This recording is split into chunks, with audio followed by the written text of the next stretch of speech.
नमस्कार दोस्तों।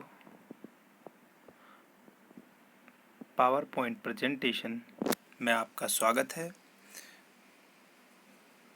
मैं छात्र अध्यापक Pradeep, B.Ed 4th semester 2018-20 power point presentation में आपका स्वागत करता हूं। दोस्तों, मेरा टॉपिक है सर्व शिक्षा अभियान। हम इसमें पढ़ेंगे सर्व शिक्षा अभियान क्या है, इसकी शुरुआत कब हुई, इसके लक्ष्य क्या है, इसके उद्देश्य क्या है, इसने कितनी उपलब्धि प्राप्त की और इसकी गतिविधियाँ क्या है, इसके बारे में चर्चा करेंगे।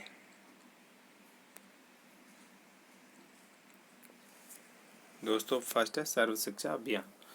इसकी शुरुआत 2001-2002 में माननीय श्री अटल बिहारी वाजपेयी द्वारा की गई थी। सर्व शिक्षा अभियान 2001 भारत सरकार का एक प्रमुख कार्य है और इसका स्लोगन जो है वो सब पढ़ें सब बढ़े है। पृष्ठभूमि संविधान में बताया गया था। संविधान अधिदेश 1950 में संविधान आरंभ के 10 वर्ष भीतर राज्य जब तक बच्चे 14 वर्ष पूरा नहीं करते तब तक सभी बच्चों को मुफ्त और अनिवार्य शिक्षा उपलब्ध कराएगा। सेकंड था राष्ट्रीय शिक्षा नीति 1986। यह सुनिश्चित किया जाएगा कि 21वीं सदी में प्रवेश करने से पहले 14 वर्ष के सभी बच्चों को संतोषजनक, गुणवत्तापूर्ण, मुफ्त एवं अनिवार्य शिक्षा प्रदान की जाएगी। थर्ड था उन्नीकृष्णन फैसला 1993। इस देश के 14 वर्ष तक के प्रत्येक शिशु एवं नागरिक के पास मुफ्त शिक्षा पाने का अधिकार होता है। उपस्थिति कम होने के चलते मध्याह्न भोजन की शुरुआत की गई थी। यह है सर्व शिक्षा अभियान की पृष्ठभूमि। अब बात करते हैं इसके उद्देश्य पर।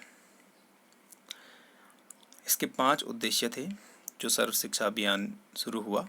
पहला था फर्स्ट 2003 तक सभी बच्चे स्कूल में हों। दूसरा था 2007 तक प्राथमिक शिक्षा के 5 वर्ष और 2010 तक स्कूली शिक्षा के 8 वर्ष पूरा करना। तीसरा संतोषजनक, गुणवत्तापूर्ण और जीवन जीने के लिए शिक्षा पर बल देना। चौथा प्राथमिक स्तर 2007 और प्रारंभिक स्तर 2010 पर सभी लैंगिक और सामाजिक अंतर को समाप्त करना। फिफ्थ था 2010 तक संतोषजनक, गुणवत्ता वाली प्राथमिक शिक्षा के सार्वभौमिकरण को प्राप्त करना। ये थे सर्व शिक्षा अभियान के उद्देश्य। अब बात करते हैं दोस्तों लक्ष्य। सर्व शिक्षा अभियान के उद्देश्य और लक्ष्य काफ़ी सेम है।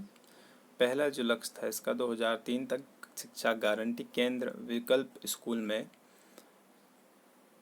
सभी बच्चों का स्कूल में होना, मतलब शिक्षा गारंटी केंद्र विकल्प स्कूल में सभी बच्चों का स्कूल में होना। 2007 तक, सेकंड है 2007 तक सारे बच्चों द्वारा 5 साल की प्राथमिक स्कूली शिक्षा पूरा करना। तीसरा है 2010 तक सारे बच्चों द्वारा 8 साल की स्कूली शिक्षा पूरे करना। चौथा है जीवन के लिए शिक्षा पर बल देते हुए संतोषजनक गुणवत्ता में प्रारंभिक शिक्षा पर बल देना। पांचवा है 2007 तक प्राथमिक और 2010 तक प्रारंभिक शिक्षा स्तर पर सभी लैंगिक एवं सामाजिक अंतर को समाप्त करना। यह बहुत अच्छा पॉइंट है इसका। 2007 तथा 2010 तक प्रारंभिक शिक्षा स्तर पर सभी लैंगिक सामाजिक अंतर को समाप्त करना। ठीक है। हस्तक्षेप, मतलब इसमें कुछ पॉइंट थे। हस्तक्षेप का मतलब है इसमें कुछ पॉइंट निकल कर आए कि कहाँ कहाँ कार्य करना होगा, कैसे कार्य करना होगा सर्व शिक्षा अभियान को। तो पहला है BRC ब्लॉक रिसोर्स सेंटर, ये खोले जाएंगे और इनके तहत बच्चों को जोड़ा जाएगा। दूसरा है CRC क्लस्टर रिसोर्स सेंटर, इसमें जितने भी मटेरियल है जो संसाधन है उनका उपयोग करना, उन्हें कलेक्ट करना, इसका काम होगा। थर्ड था MGLC एंड AII। चौथा है नागरिक कार्य। पांचवा निःशुल्क पाठ्य पुस्तकें बच्चों को छठवां अभिनव क्रियाकलाप, मतलब जो बच्चे अगर पढ़ते हैं तो उनमें एक्टिविटी भी करेंगे।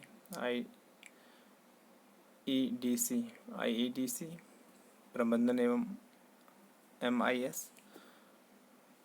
नवा R&D अनुसंधान एवं मूल्यांकन। 10वां विद्यालय अनुदान। 11वां शिक्षक अनुदान। 12वां शैक्षिक प्रशिक्षण। 13वां सुधारात्मक शिक्षण। 14वां सामुदायिक संग्रहण। 15वां दूरस्थ शिक्षा। और ये सब क्या थे, सर्व शिक्षा अभियान के एक और से पॉइंट थे। इन चीज़ों में इनमें ध्यान दिया गया। अब बात करते हैं गतिविधियाँ की। एक्टिविटीज़ क्या कहती हैं? नागरिक बुनियादी सुविधाओं का विकास और सुधार। इसमें कक्षा निर्माण, 4 दीवारी मतलब 4 दीवार होनी चाहिए, पानी की सुविधा, वॉशरूम होना चाहिए, अलग करने वाली दीवार होनी चाहिए, वैद्युतीकरण, सिविल मरम्मत और मौजूदा सुविधा का पुनर्निर्माण शामिल है। दूसरा था शैक्षिक शिक्षक प्रशिक्षण। सर्व शिक्षा अभियान के अंतर्गत प्राथमिक शिक्षकों की शिक्षा पद्धति, बाल मनोविज्ञान, शिक्षा मूल्यांकन पद्धति और अभिभावक प्रशिक्षण पर सशक्त शिक्षक प्रशिक्षण दिया जाता है।